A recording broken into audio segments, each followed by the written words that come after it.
Welcome back, everyone. I'm T. And I'm Nessa. And together we are the Casual Fangirls. Surprise, surprise. Today we're in the same city. I'm so excited to be here with you, Nessa. I'm excited to be here with you. This is going to be a good time. Yes.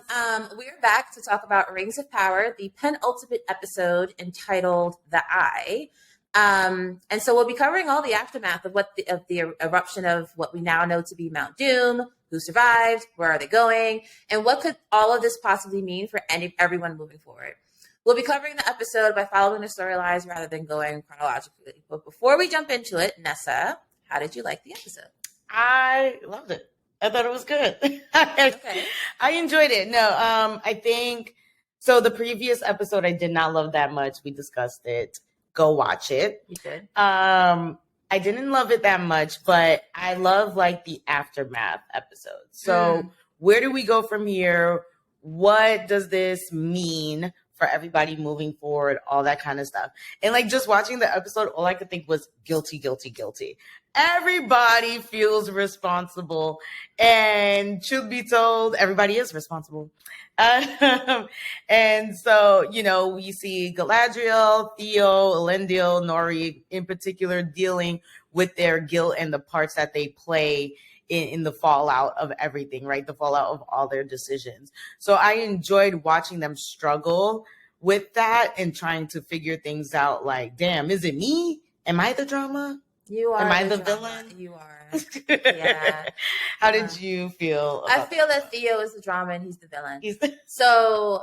I agree. I enjoyed the episode. Definitely. Absolutely enjoyed the episode. Everything you said about it being the aftermath and just trying to understand like where are we going to go next. I thought some of the emotional beats were really strong, especially Elendil, and just trying to like understand how he's trying to just think about again his role in everything that happened. So I enjoyed it a lot. I'm still annoyed by all the children in the story, so we'll get to that in a second. Theo being like the main suspect, as someone who just needs his butt whooped. But we'll talk about it. We will get there. But before we do that, yes, let's obviously jump into a spoiler warning. So you've been warned. We are about to talk about the 7th episode of the first season of Amazon's Rings of Power.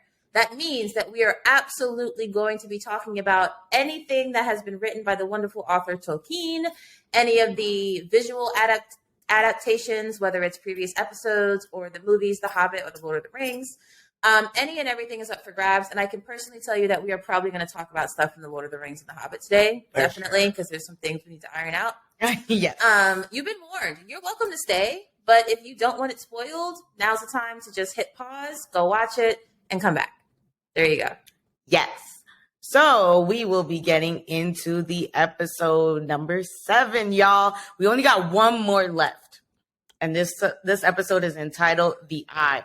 So following the eruption of the volcano, Galadriel wakes up covered in ash and finds Theo. Isildur gets trapped in a burning building as Queen Regent, Miriel, and Valendil try to help people escape.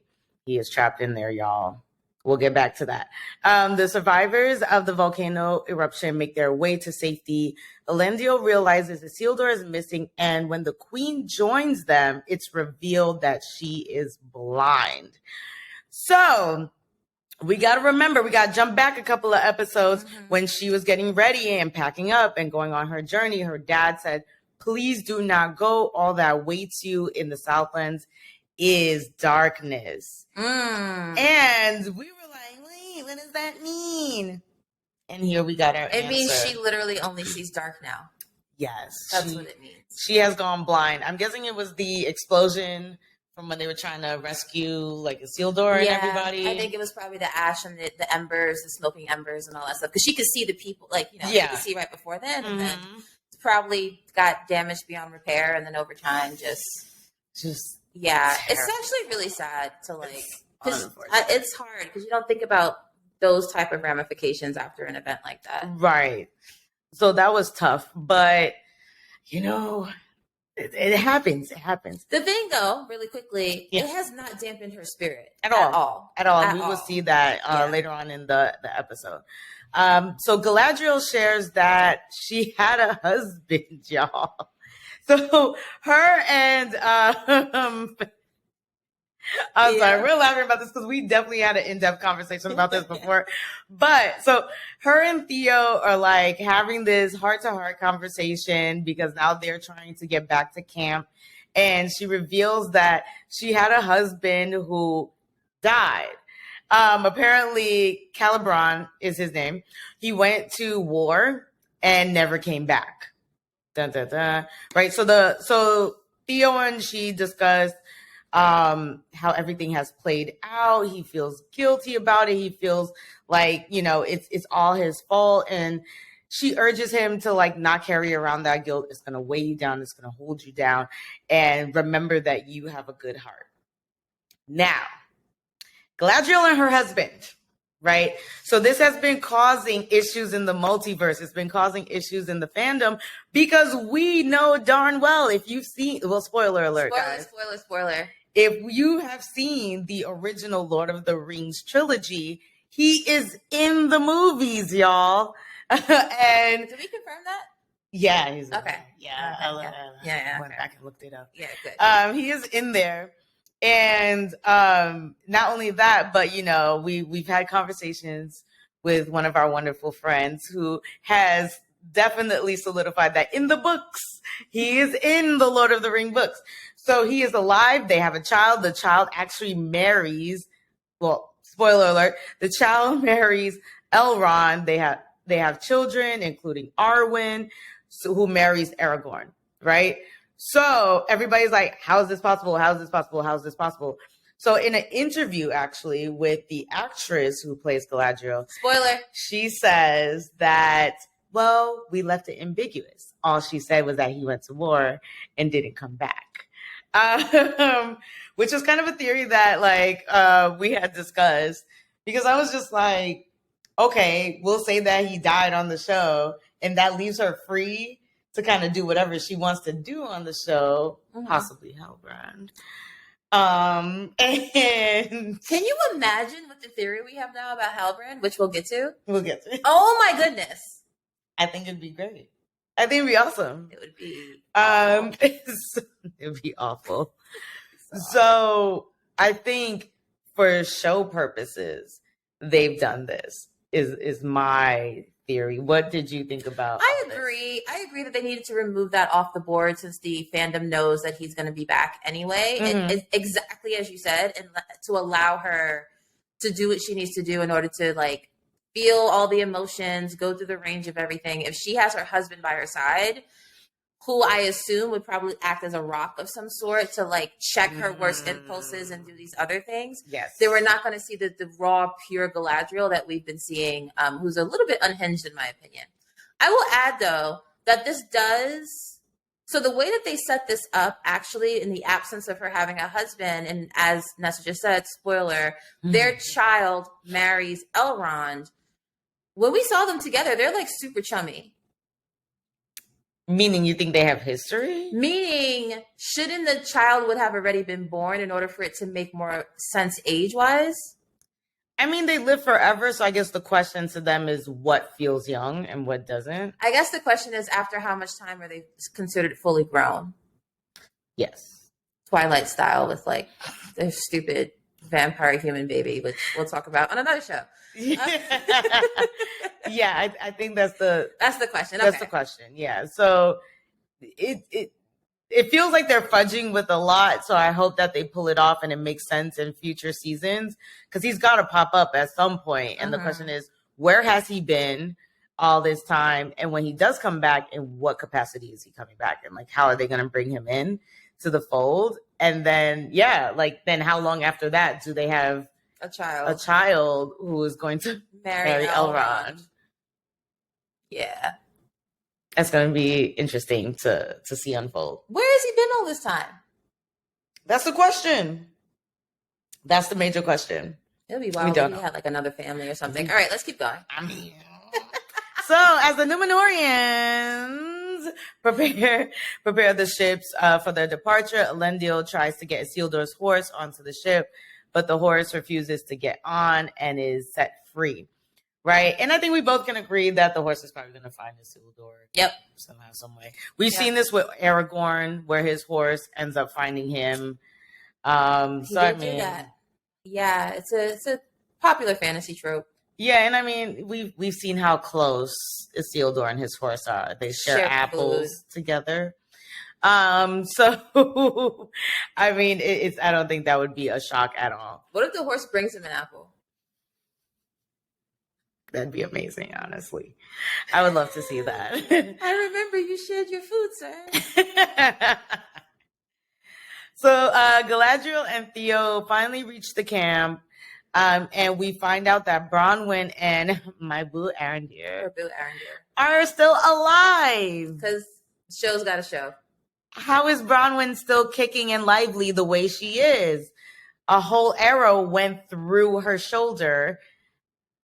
I guess we got to put it on the seeds, but I need explanation. I also need an explanation. The seeds kind of make sense, but she looks like she's fresh out the shower, like ready to like work out and like shoot in the gym. Like she's ready to go. It's too fresh. Like I don't know. I feel like she should still be laid out somewhere chilling. She's been helping everyone in the camp, healing people, walking around like there's nothing wrong with her, like worried about her son. Yeah, Theo runs up and hugs her and she doesn't even wince. And I'm just like, that's a great point. And you know what? I think part of it is that like the way they set up her patching her up was like, we need to block the wound. And it's like, what do we have around to do it? Not like, oh, we have the perfect thing to do it. Which I think is what the issue is here. Is like, why is she recovered so easily? Right. There needs to be more explanation around that. I don't know that we're going to get it. No, probably not. Galadriel kneels to Muriel and she's like, we don't kneel in Numenor. Well, we're not in Numenor. But then that leads into her expressing how guilty she feels about all the carnage that her choices caused, right? She's the one who brought the Numenorians over there. And so put them all in danger and in harm's way and everything like that. But Muriel is like, listen, they gonna regret messing with us. I don't care. She is more determined than ever to fight the orcs and Adar. So she's like, we're gonna leave, but we're gonna come back and we're gonna whoop some ass. And so she's ready to go. Meanwhile, Elendil is in the background like crying. I'm ready to go. I never want to come back here ever in my life. But spoiler alert, we know they come back. So I mean, they kind of have to. Spoiler. So it was interesting to see how much more determined Muriel is versus how Elendil is just like, I never want to come back here again. I've lost my son. He thinks he's dead. So he just feels like this has been a loss. Yeah, it's very interesting to see how everyone's reacting to this sense of loss, right? Like some are like, double down. I'm not going to let this be the end of this. And other people are just like, let's cut our losses. Let's go back to what we know and not even be bothered with this ever again, which actually feels really short-sighted by Elendil because it's like, you think it's just going to stop at the Southlands? Right. Like it's never going to reach Numenor? Like, wouldn't you want to stop it head on? So, but he's grieving. Yeah, I could see though too how he would feel like it wouldn't reach Numenor because they are on this island all the way to the west and everything like that. But it's like, well, if Middle Earth collapses, then what is the point? Like, you know what I mean? So it'll be interesting what the circumstances are around them coming back and how he'll eventually feel coming back and all that stuff because it happens. So we'll see how that goes down. Then we cut to Halbrand is wounded, y'all. So they're all like, hey, what about our king? And Galadriel's like, what king? Like she just totally forgot. She's like, what king? And they're like, Halbrand is still here. So they go check up on him. He's been wounded. They said they found him on the side of the road and brought him there. And she looks at him and she's like, oh, he needs elfish treatment. What a coincidence, right? How convenient. Very convenient. And so basically they pack him up, get some provisions, they start walking him out, and everybody is cheering for him. Y'all know I've been suspicious of Halbrand from the beginning. Yeah. And I was just like, this feels like too much. Now he's going to go be in with the elves. Everybody loves him. Don't even know the man. Don't know him from Waldrag, honestly, at this point, and or don't know him from Adar for real. And it does. I can concede and I can admit when my co-host Nessa is onto something, and she's absolutely onto something here. Like I am convinced that Halbrand is not 100% good at all. I don't think so. Maybe even the opposite to some level. So they cheer him on. And then we cut to Adar and the orcs, where it's finally revealed that they're going to change the name from the Southlands to Mordor. So now we've got the official name for Mordor. Also, forgot to mention, honorable mention, Galadriel leaves Theo her sword. Yeah. Don't you need that?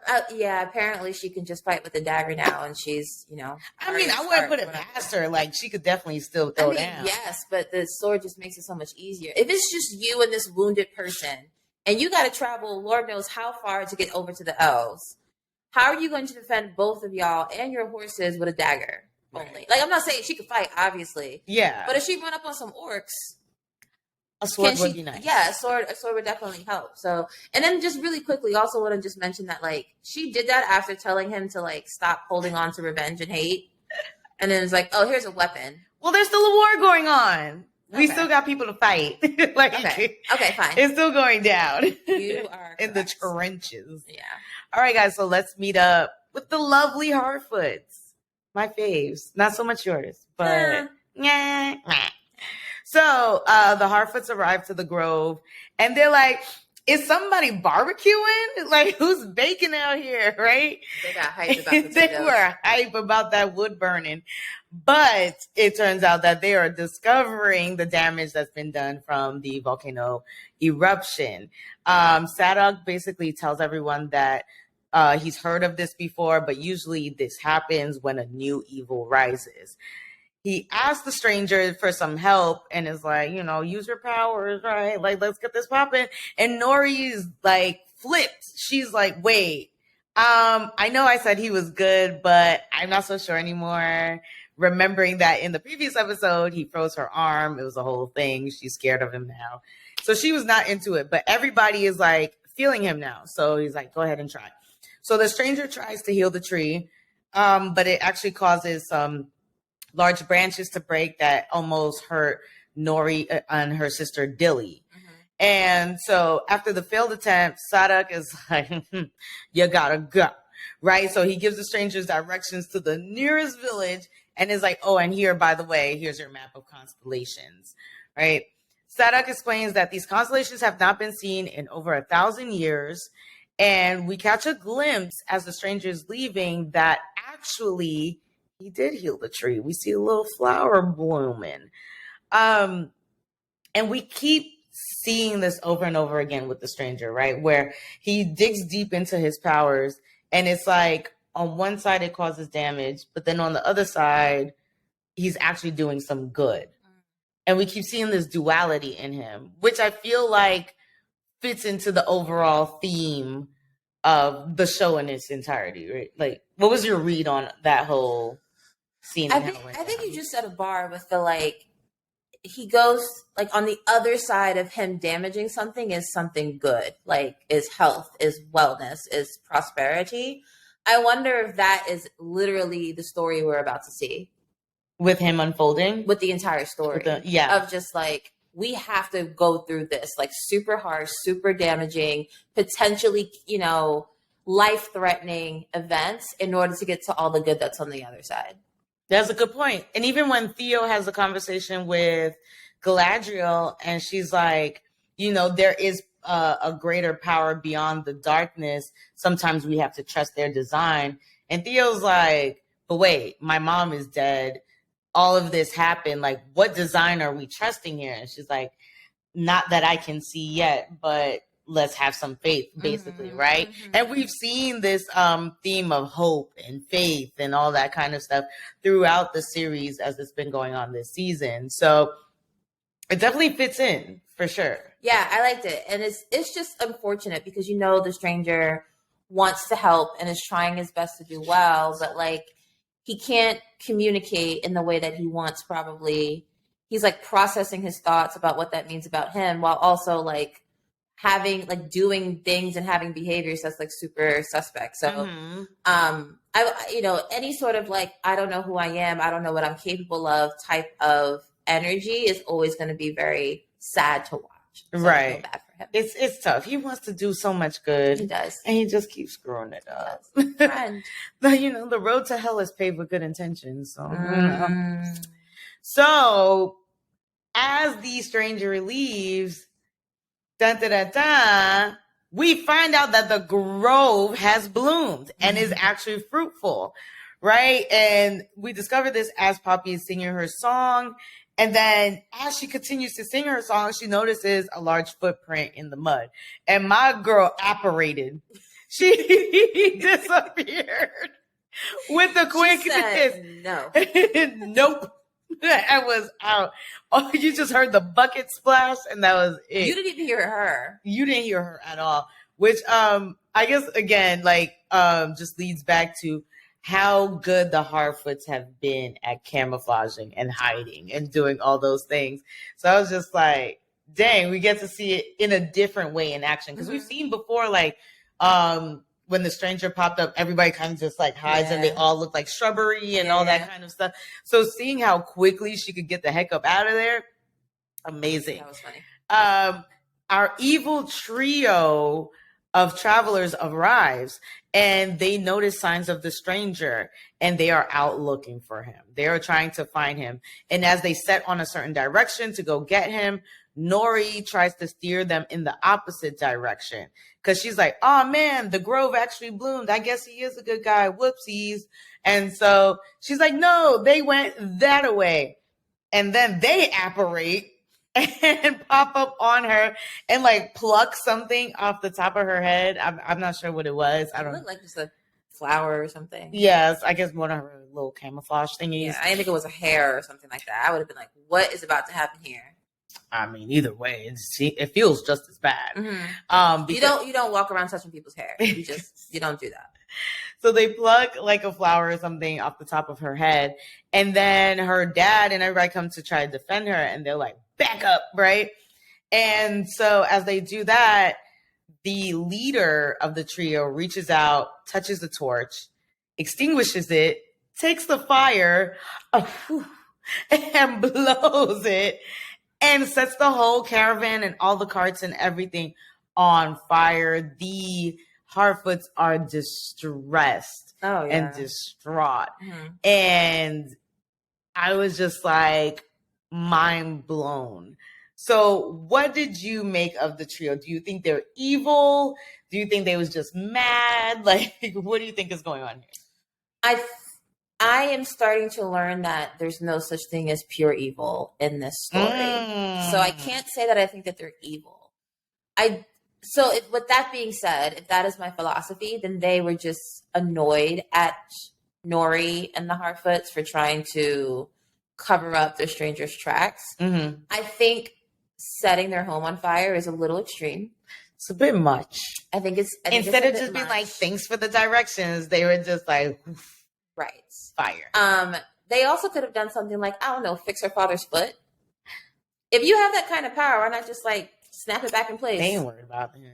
Anyways, if they wanted to like show that they have power, that was a power move. What they did, yeah, right. It's like, don't mess with me, don't lie to me. I can like make your life a living hell. Yeah, there's other ways you can do that. So I say all that to say, I don't think they're pure evil, but it does feel very ominous that they are chasing after the stranger. Yeah. I mean, yeah, because the question still remains, what do they want with the stranger? Yep. Are they friends of the stranger? Are they trying to kill the stranger? What does all that mean?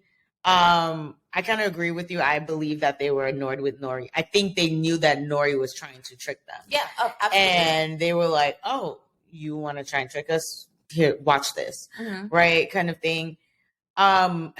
We still don't even know if the stranger is what side he's on. So even if they are on his side, that's not necessarily a good thing. Right. Right? Because when they find him, all they're going to be is they're just going to be stronger altogether. Mm-hmm. So I don't know. I feel like we talked about before, like what needs to be answered by the finale. I think that's an answer that I need. by the finale. Of who they are? At least I need to know if they're with him or against the stranger.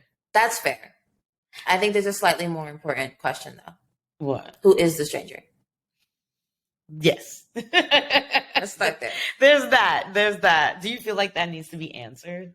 I think we need a more concrete clue by the end of the season. Okay. At the minimum, it would be great if they gave us a clue that at least book readers or someone would be able to catch on to, even if like more casual fans like myself doesn't catch it. Mm-hmm. I think that's the least that they can give us.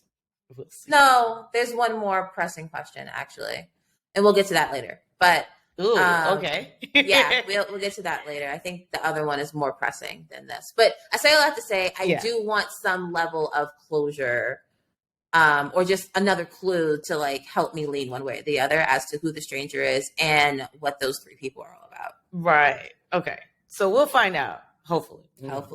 One more left. Yes.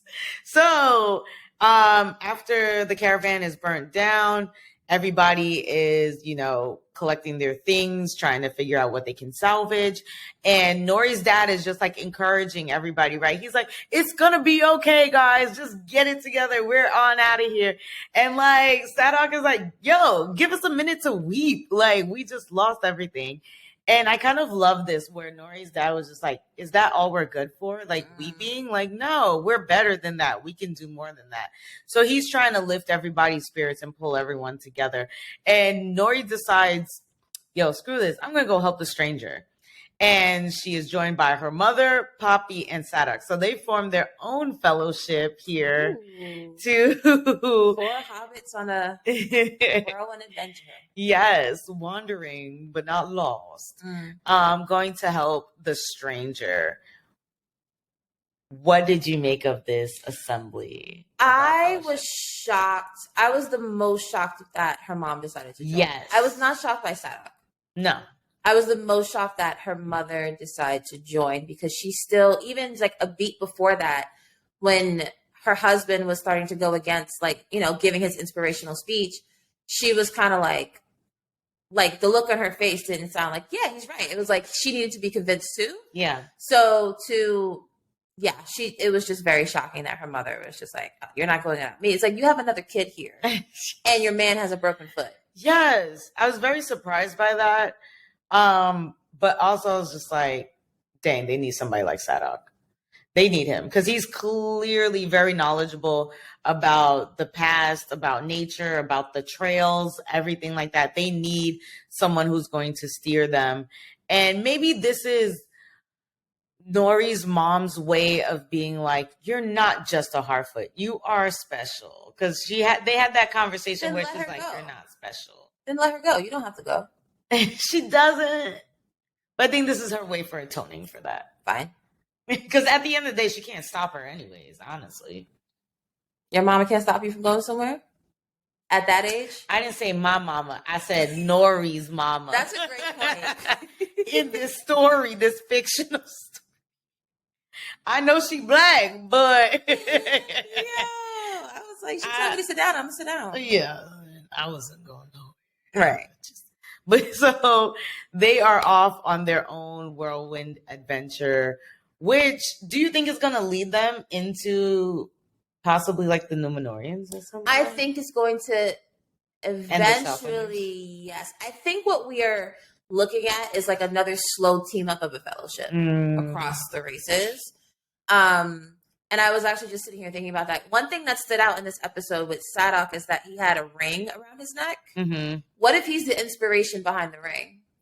What if, like, at some point he makes his way to, I don't know, somebody, whoever's like, how do we come up with a way to be able to make sure that all the races have equal power? And they look over to like Sadok and they're just like, what about a ring? That's an interesting read. I don't agree, but that's an interesting read. It's fine. It's an interesting read. Okay, I agree. It's a little ridiculous. But imagine if it actually happened. How angry would you be? I'd send you lunch or something. I'll take it. We'll have a bet on it. If that's the inspo, y'all heard it here, y'all. If that's the inspo, I definitely owe T a meal. For sure. No, because it's really like, why would they do that? His ring did not pop like it did in this episode. It feels intentional to me. We'll see. I don't know. I can't. I'm not buying into it, but we'll see. That's fine. What That's okay. if anything happens? You know, and it's we'll see. In any event, I do think, to your question, I do think that they are going to meet up with the other characters. Yeah. I wonder if it would happen before they find the stranger. That could happen. Ooh. Okay, that's a possibility. Yeah, I'd maybe. be curious to see that. All right, guys. So now we are moving on to Elrond and Durin, our favorite besties, bromance, buddy team up. They're so cute. I love them. I wish they had their own. I would watch their own spinoff. They're so cute of just them chilling together all day long. I could watch it. Yeah, but it has to be Elrond like at Khazad-dûm, so that Disa is there too. You got to have Disa in there? Yeah, I need Disa. Oh, yeah, I guess. And I need some interaction between Disa and Elrond. That's fair. That's fair. I feel you. Disa is the queen. All right, so Elrond makes a plea to King Durin III to mine Mithril for the elves, right? Remember, guys, Mithril is supposed to save them. It's supposed to change the game, bring them back to life, keep them from dying out. And King Durin is basically like, not my monkeys, not my circus. Like, I don't care. Life is life. It is what it is. If y'all are meant to die out, that just, it's just what it is. But he calls an audience with his son and asks everyone else to leave. And Prince Durin IV makes a heartbreaking, heart-wrenching plea, y'all, to his dad to help Elrond. But the king denies his request. He's like, that's my friend. How could you? He is drowning and you are asking me to slap his hand away. I was just like, I'm here for the metaphor. I was just, dang. I was heartbroken over that part. Because like you can see the true love that Durin has for Elrond. And it makes me feel like, dang, I wish I saw what their friendship was like in the prime before, I guess, this 20-year split or whatever, right? Just to see like how they was really kicking in, like, were y'all drinking buddies? Like, what's up? Like, did he know you when you was dating Disa? Like, before Disa, right? They had to tell him. Disa. Yeah, they tell him how they met. So I just wonder, like, what their relationship was like before, because it seems wonderful and beautiful, and I just felt so bad that he wants to help his friend so much, and his dad is just like, no. I think to your point about their backstory, I think you said this on the pod before, that it's probably going to be one of those callbacks where it's just like they always like mention, remember that time, but we never get the full story until like way later. It'll always be that way. So obviously Durin goes back and tells Disa, everything that went down, and Disa is pissed. She's not having it. She is mad. She rants about how they should reopen the mines themselves and basically force his father's hands, because it seemed like everybody else could have been on board, or at least was thinking about it, right? Considering it way more than the king. And she's like, let's just do this ourselves, right? Elrond leaves Khazad-dûm and he leaves his mithril sample. And when it lands next to the dying leaf from the elf tree, the leaf actually rejuvenates and comes back to life. And so that leads Durin to call Elrond back. Now, I don't know what kind of magic this is. I was just like, is this how it works? I just didn't understand. Did you have any like questions, comments, concerns over how this even works? So I did have some scientific, if you could have a scientific question in the middle of a fantasy story, right? About the comment that the head king, Gilgalad is how I was saying it in my head. When he was like, "Oh, we can get enough mithril, then we can like bathe all the elves in it." And I was like, "What does that mean? Like, what does that verb bathe mean?" Yeah. So I guess my question is just like, I was like, do you plan on melting it down and like feeding it into their veins? Like what? Or do they just need to wear a little piece of it around their necklace, like around their chest? And that's what that made me think with like the piece and the leaf, right? Okay. They just need to be like on them or near them, and then it'll stop the darkness from creeping in, whatever that means. Okay, so that makes sense. Maybe everybody gets like a piece of jewelry or a trinket or something like that. Okay, fair enough. I buy that. Okay, that's what I got from the leaf thing. the science behind it. I don't know. Whatever. Gotcha. So Prince Durin and Elrond are like, man, we got to go mine this mithril. So they are digging in the caves, and when it's and this is when we find out that Elrond threw the rock smashing competition that we see in episode 1, was it? I think it was episode 1. Episode 1. So, and of course, Durin is like, man, you did all that. And Elrond is like, I just needed a conversation with you. Mm-hmm. That's what I was there for. I was not there to win or to lose. I was there for an opportunity to have a conversation. And we have said this again and again, but Elrond is a diplomat through and through. He is a political strategist. This man is no amateur. No. And he's also a good friend. He is too. Yeah. But he knows what he's doing. I'm just saying. Mm-hmm. So they spend some time bonding, and Prince Durin is getting ready to reveal his secret name to Elrond, but Elrond was like, nah, save that for happier times. We don't got to do that right now, which I feel like is always an omen for something is going to go bad. It's like that promise me kind of thing. It is. And the promise is never fulfilled. Yeah, promise me that. It does definitely sound like that, but I think his exact words were save it for when we're on the other side or something like that, which we know they eventually get to, like at least the story gets to. Right. Whether the other side means like the other side of this tunnel and we get the mithril, or the other side of this journey together and, you know, everything is back to normal. We know that eventually it happens. So maybe they. But we also don't know if they make it there. We know Elrond lives through it, but we don't know. I mean, we obviously know he doesn't, but we don't know how long they have together. We don't know how long they have together, right? Exactly. So, don't be sad. It is sad though. And so in this scene, it's another example of how much we are learning about the traditions and what sets each race apart, right? So Durin explains that the dwarves have, because if y'all have noticed, it's King Durin, Prince Durin, right? We're now on Durin the Fourth currently. And trust me when I tell y'all there are more Durins to come. Spoiler. Yes. And so Elrond is making fun of him because of this. And he's like, well, you know, we do have our secret names. But these are names that we only tell to family, brothers, sisters, moms, dads, you know, that kind of thing. And then he looks so longingly at Elrond and he's just like, oh, you're like a brother to Elrond. Me. And Elrond's like, shh. Later. Wait till we get back. And I just thought that was so beautiful because, again, it's another example of how close he feels to Elrond and how deep their bond runs. And I just love that. And I love seeing the traditions because we don't get this in the Lord of the Ring movies or in the Hobbit movies, really. So it's beautiful that we now finally get to see these other characters' traditions. And yeah, agree. And I think you called this out also in our last time we chatted about this with each other and you guys.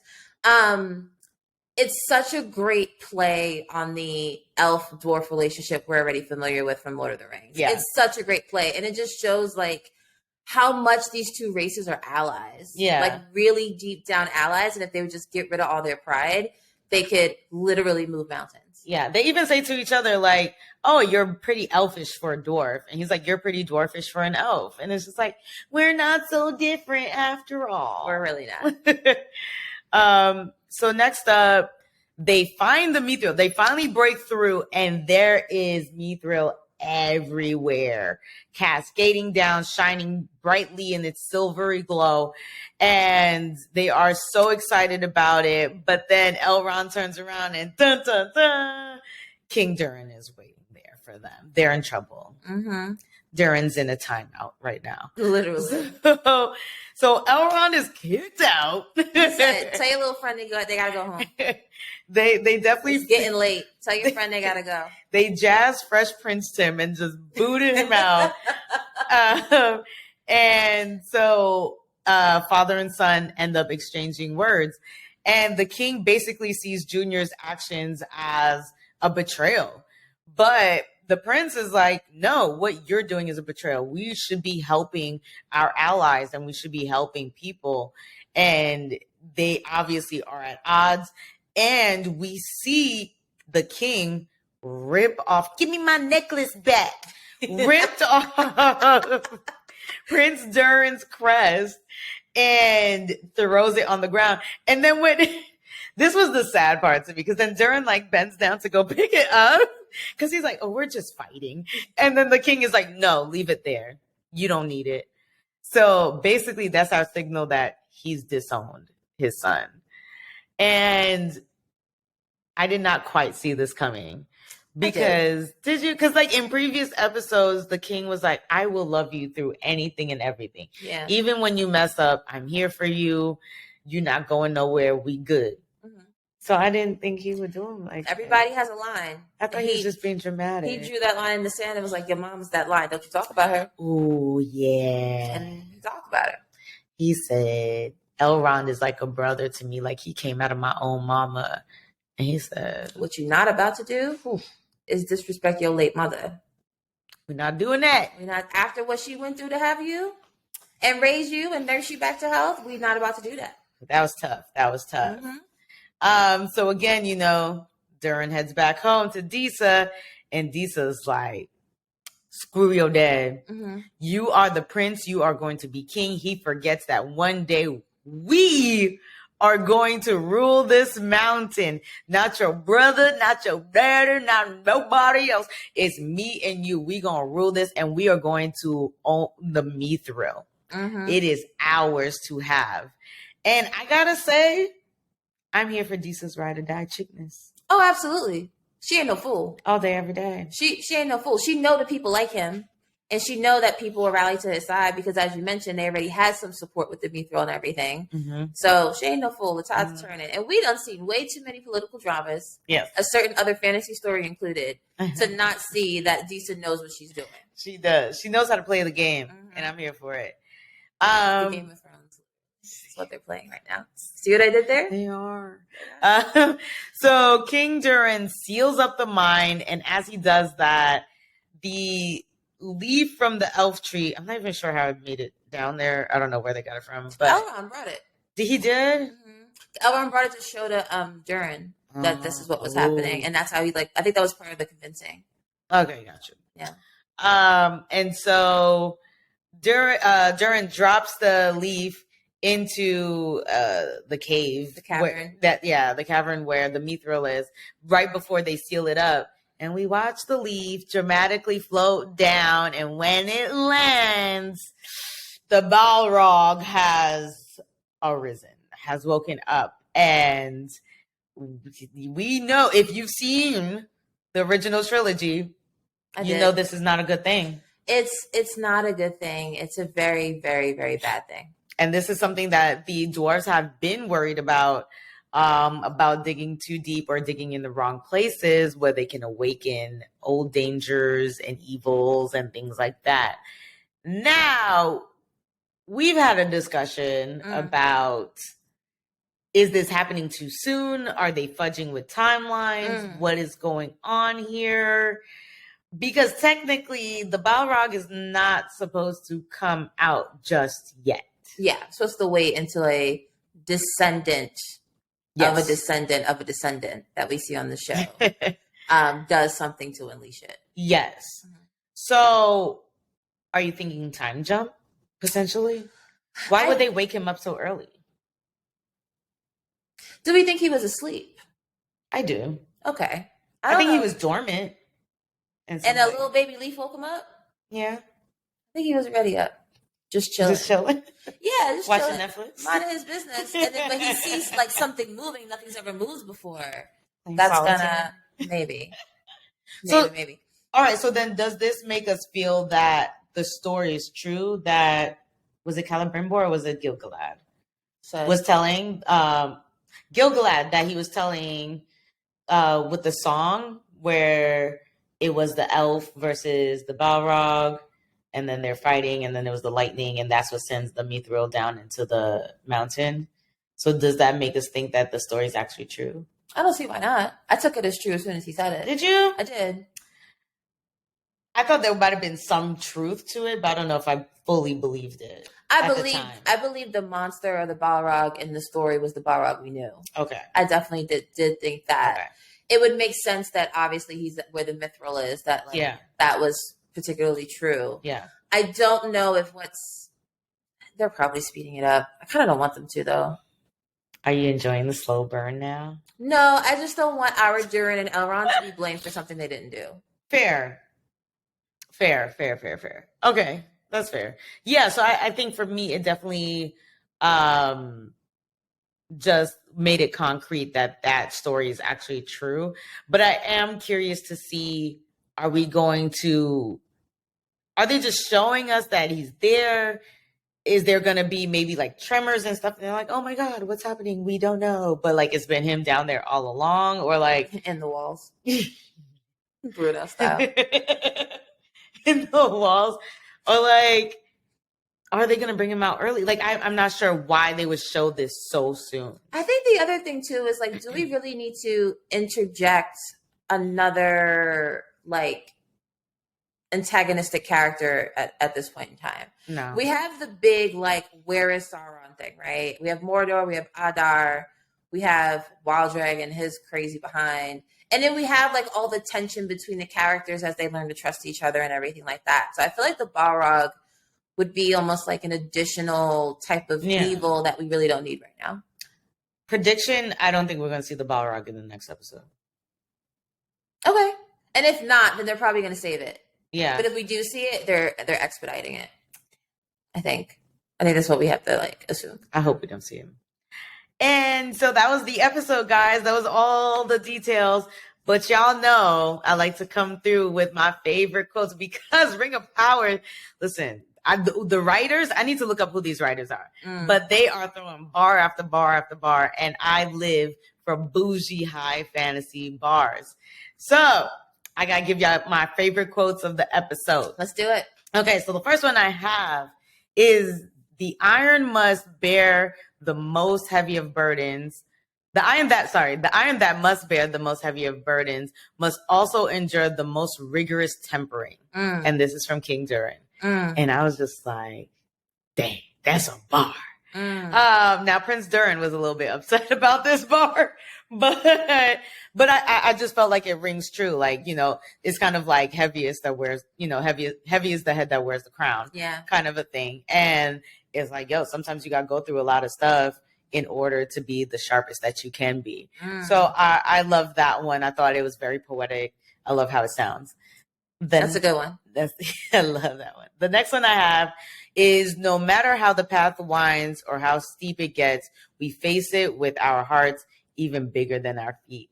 And this is from Largo, Nori's dad. They got some big feet. They do, as they start marching. I was like, dang. Their feet are huge.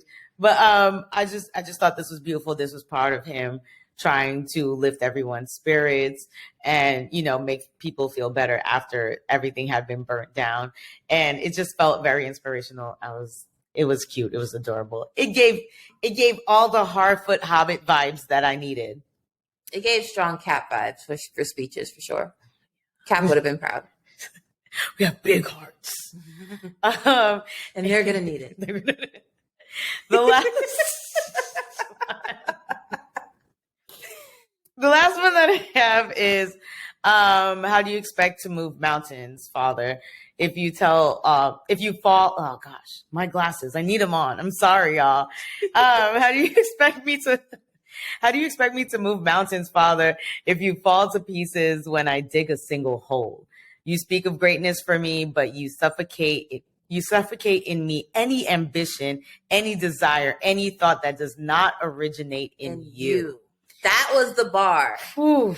He called him out and was just like, you talk a lot of talk. You say you support me, but you're really only into doing what you've always done. I love an eloquent read. And that was the eloquent read. He got snatched him up. Because his, and like we said, this is said by Prince Durin, because the king is like, I expected you to move mountains and do all these things. And Durin's basically like, how can I do that if you stifle me at every twist and turn, at every move? I can't do anything that doesn't start with you, that does not come from you. So what do you expect me to do here? And I just love the way that he expressed that. I thought it sounded beautiful. Like I said, that writer's room is top notch. I love it. They need to do a workshop or something. Because they how to write fantasy. How to write fantasy. And you could write some breakup cards with them too. It's the most eloquent. I would take a breakup card if it could be this smooth and eloquent. I'd be like, I'm mad, but you know what? It sounds good. This could be a business idea. Ooh. Let's work on it. We will workshop that and get back to you. All right. Do you have any final thoughts about the episode? It got me excited for the last episode. And that's what a penultimate episode is supposed to do. Yes. Like there's still so many questions to be answered, which we'll talk about in a second. There is also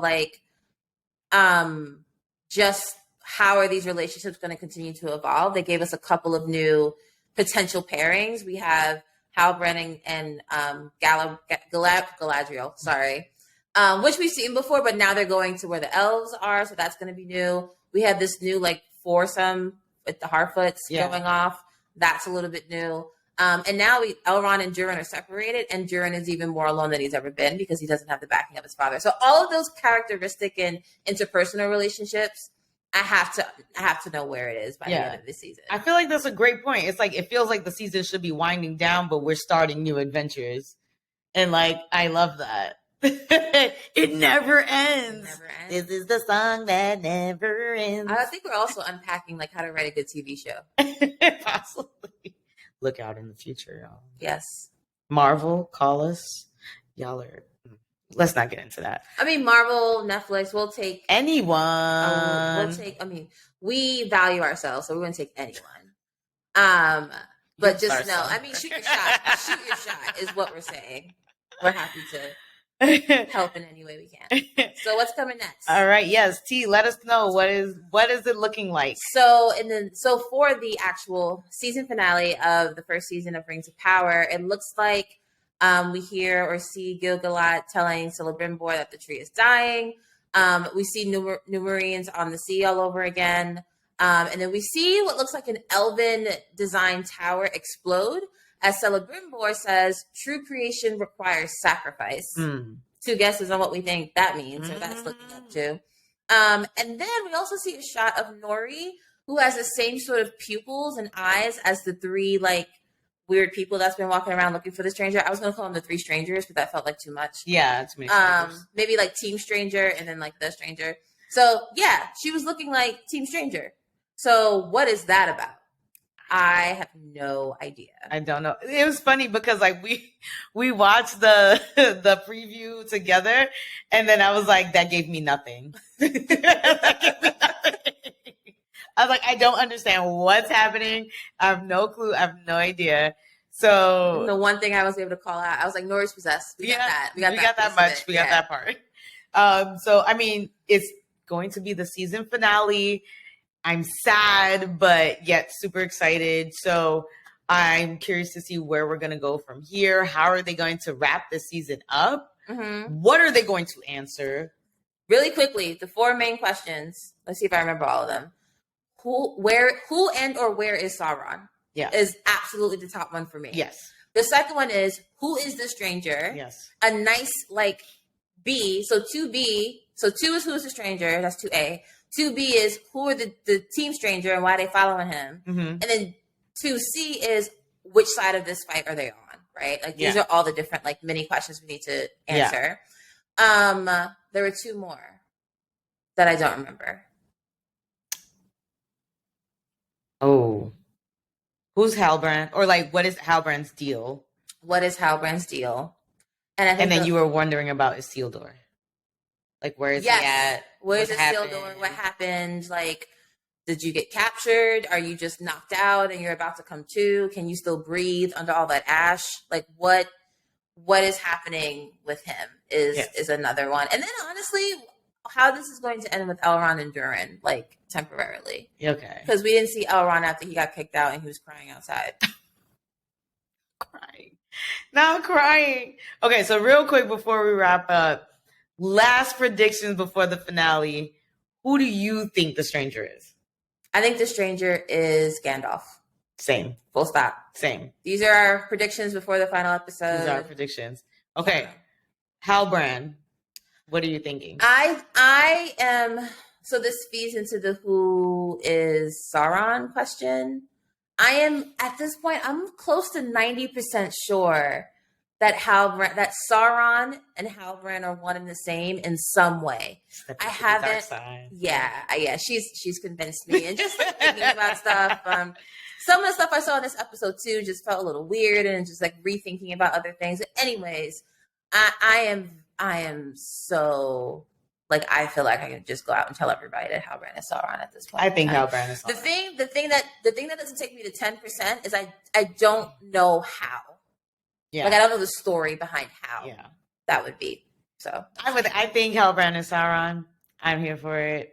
I want them to do this. I think I do too. I think it would be great storytelling if they took this route. If they made the stranger, I feel like it's too on the nose. Cop out. So I think making it would be so it would make it hurt, because it would be like, Galadriel, you played a first-hand part in bringing all this together. So I would love to see it be him for sure, 100%. I think the Travelers / Team Stranger are hunting the stranger. Okay. I don't think they're on his side. So you think they're opposed? I think they're hunting him down. Yeah. Okay. Do you have any definitive thoughts about it, or are you going to leave it in there? I mean, if I think that that's Gandalf, then that means that these are people who care about finding a wizard, a new wizard or old wizard. And it's like, I don't know enough about the story to guess if wizards have like a natural enemy or something like that. Mm-hmm. Like if they did, I would guess that. Mm-hmm. But other wizards, bad wizards? We'll see. I don't think they're on his side. So. Yeah, I don't think they're on his side either. All right, guys. That's been... And what do you think Isildur is? I think he's just like lost in the woods somewhere or something. Okay. I don't think anybody took him. I think he's just knocked out somewhere. And then Beric the horse is going to find him. Not the dude from Lord of the this is Lord of the Rings, House of the Dragon, Game of Thrones. I got there. There's that. All right, guys. So thank you for joining us tonight. It's been great being in person with you. This is so fun. I'm glad we could do this. And so make sure you guys like, subscribe, follow, do all of the things. We are on Instagram at Casual Fangirls _. We are also on YouTube at Casual Fangirls. Make sure you guys stay locked in with us as we continue our coverage of the Rings of Power and the season finale next week. That went by quick. It did too fast. And we are also covering other things such as the House of the Dragon. We're definitely going to drop our occasional like potpourri episodes where we just talk about a bunch of stuff that we don't really get to talk about week to week. So make sure you guys stay tuned. This has been fun. I am Nessa. And I'm T. And together we are the Casual Fangirls. We will see you guys next time.